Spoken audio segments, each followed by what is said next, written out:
가장 많은 입주민 여러분들께서 준하니와 익순이의 이야기를 가장 궁금해하는 것으로 조사되어 쓰던 익준송화의 원고를 잠시 멈추고 준하니 이야기부터 해보겠습니다. 최근 들어 짠내가 풀풀 나는 준하니는 지난 시즌까지만 해도 단내가 폴폴 나는 스윗가이였죠. 그런 준하니가 얼마나 사랑스러운지 우리 도지학 선생님은 이렇게 꾸깃꾸깃 해가지고 주머니에 쏙 넣고 다니고 싶다고 했죠. 큐티 뽀짝한 준하니는 알고 보면 비밀이 많은 미스터리한 남자입니다. 준하니의 하와이 에피소드도 아직 그 진실이 밝혀지지 않은 상황이죠. 이번 회차만 해도 준하니와 익순이 관련해서 밝혀지지 않은 사실로 인한 논란이 3가지나 추가된 것 같습니다. 그러고 보면 아직도 의견이 분분한 익준이는 준하니와 익순이 사이를 이미 알고 있었는가에 대한 문제도 있네요. 지금에 와서는 크게 상관없는 부분이라 논란이 사그러들었지만 아직도 이전에 나왔던 연출을 봤을 때 이미 알고 있었다 파와 그런 것 같은 느낌이긴 했지만 실제로 알게 된 건 익순이 전화를 받고서다 파에 원만한 합의는 이루어지지 않고 있는 것 같습니다. 아무래도 서로의 의견이 첨예하게 대립하고 있어서 극적인 화해가 쉽지 않을 것으로 예견되는데요. 여기에 애매한 상황이 또다시 추가되어 논란이 커질 것 같습니다. 첫 번째, 준하니와 익순이가 같은 버스를 탄 것은 우연일까? 양재에 교육이 있어서 익준이 집에 올라와 있던 익순이는 다다음 주 교육 때문에 또 올라온다고 했죠. KTX를 타라는 익준이의 말에 익순이는 고속버스를 타고 올라온다고 했습니다. 평일이라 근무 끝나면 기차가 끊길 시간이기도 했고 밤에 불을 꺼주는 심야우동이 편하다는 이야기였는데요. 이때까지만 해도 몰랐습니다. 그러고 나서 준하니가 엄마 생신으로 창원에 간다고 했을 때 창원에서 익순이를 만나려나 정도만 기대하고 있었는데요. 뭔가를 가입하고 설치하는 것을 싫어하는 준하니를 대신해서 익준이가 KTX를 예매해준다는 이야기가 나올 때까지도 몰랐습니다. 준하니는 KTX, 익순이는 고속버스, 서로 만날 일이 없겠다. 혹시 익순이와 다시 이어지게 된다면 준하니 핸드폰에 코레일 앱이 깔리게 되는 것은 아닐까 하는 똥총만 세우고 있었는데요. 가족들과의 술자리가 길어져 기차가 끊겨버렸죠. 어쩔 수 없이 버스를 타게 된 준하니와 교육을 받기 위해 익준이 집으로 향하는 익순이가 같은 버스에서 마주치고 말았습니다. 이게 과연 우연일까요? 아니면 익준이가 알고서 의도한 상황일까요? 논란의 여지가 충분한 상황이라 우선은 객관적인 증거를 수집해보기로 했습니다. 창원에서 서울로 오는 버스 시간표인데요. 고속버스 터미널로 오는 노선과 동서울 종합터미널로 오는 노선이 있었습니다. 그중 동서울 노선은 막차가 오후 5시 40분이니 패스, 고속버스 터미널에 도착하는 심야우등이 22시와 새벽 1시에 출발했는데요. 준하니와 익순이가 탔던 버스는 자정에 출발하는 버스였습니다. 시간대가 조금 다르긴 하지만 심야에 서울로 출발하는 버스는 단 2대뿐이었던 겁니다. 준하니는 익준이에게 가장 빠른 걸로 예약해달라고 부탁했는데 그 버스는 자리가 없다고 했죠. 그렇다면 남은 버스는 1대. 그렇기 때문에 익준이는 별수 없이 마지막 남은 버스를 예매했고 준하니와 익순이가 필연적으로 같은 버스에 탈 수밖에 없었다고 생각해 볼 수 있을 것 같습니다. 하지만 익준이가 고의적으로 앞쪽 버스에 자리가 없다는 거짓말을 했을지도 모른다는 의심이 슬며시 고개를 들었는데요. 제가 고속버스 사정을 꿰고 있는 것은 아니지만 주말도 아니고 평일 심야에 창원에서 서울로 올라오는 고속버스에 2자리도 아니고 자리가 1자리도 없다는 게 익준이의 하얀 거짓말일지도 모르겠다는 생각이 들었어요. 익순이와 준하니를 이어주는 오작교 역할을 하기 위해서 앞차에도 자리가 충분한데 익순이와 같은 버스를 타라고 일부러 뒤쪽 버스를 예매해준 것으로 밝혀질 가능성도 있어 보입니다. 이게 또 뜬금없는 의심이 아닌 게 앞서서 그럴 만한 상황이 있었잖아요.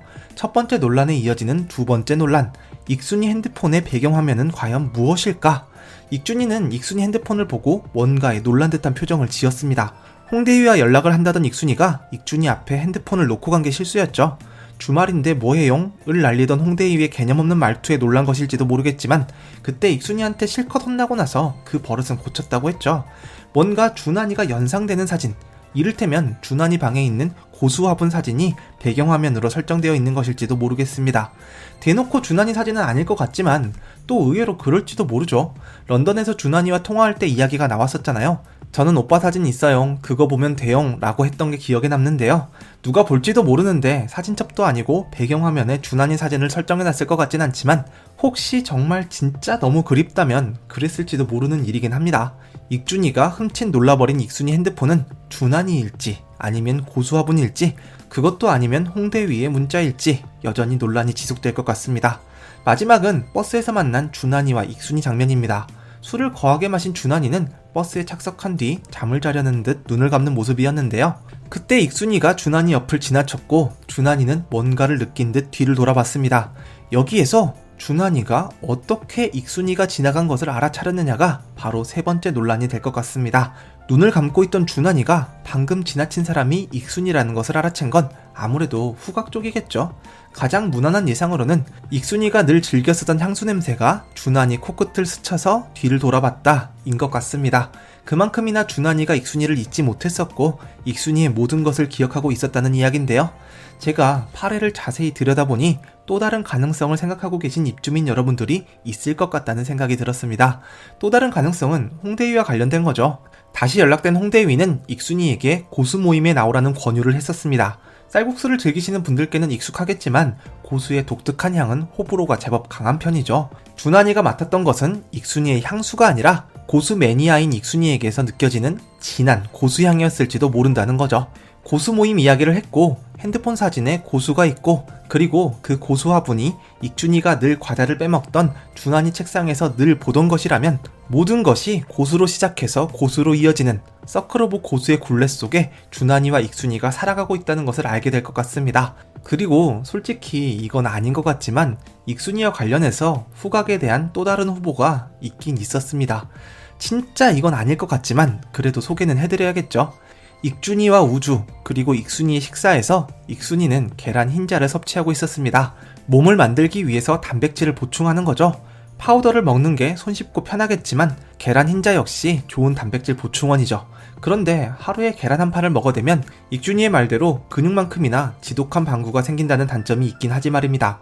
유사시에 적의 공격에 대응하는 화생방 무기로 활용될 익순이의 방귀는 국가 1급 기밀이었는데 말입니다. 그 지독한 방귀 냄새였을 수도 있고 혹은 계란 흰자를 과도하게 드시는 분들께만 나는 냄새, 아시는 분들은 아시는 약간 비릿한 계란 냄새가 준환이의 기억을 자극했을지도 모르겠다는 건데 미리 말씀은 드렸어요. 솔직히 아닌 것 같긴 하다고요.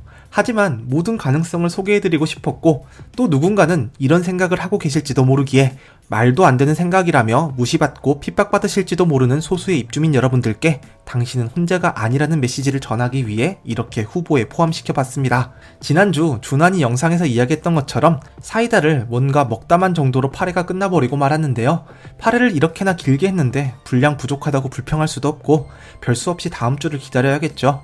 예고편에서는 익순이와 준환이 사이에 뭔가 이야기가 진행되는 것 같은 느낌의 장면도 나오지만 주문을 외워봅시다. 이거 다 예고편이다.